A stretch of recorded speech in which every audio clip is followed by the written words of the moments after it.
Nhưng làm thế nào để kiếm tiền trong một thời gian khá là ít ỏi?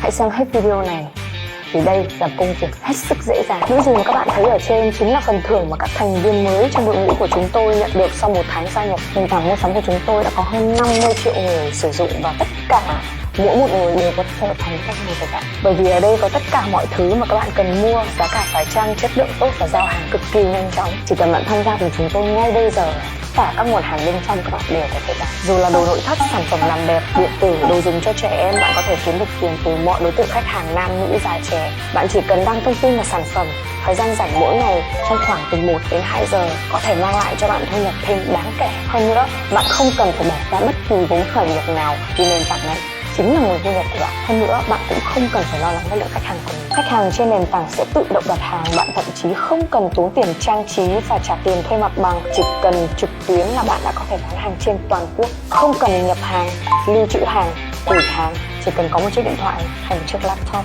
là các bạn đã có thể bắt đầu sự nghiệp của mình. Tất cả chúng ta ở đây ai cũng có trở thành ông bà chủ của chính mình. Ngay cả khi bạn không biết gì cũng không cần lo lắng, sẽ có đội ngũ chuyên nghiệp hỗ trợ bạn, hướng dẫn từng bước từ A tới Z. Thời gian tự do và rất dễ dàng để nắm vững kỹ thuật kiếm tiền. Hãy liên hệ ngay với chúng tôi và đừng bỏ lỡ cơ hội này nhé.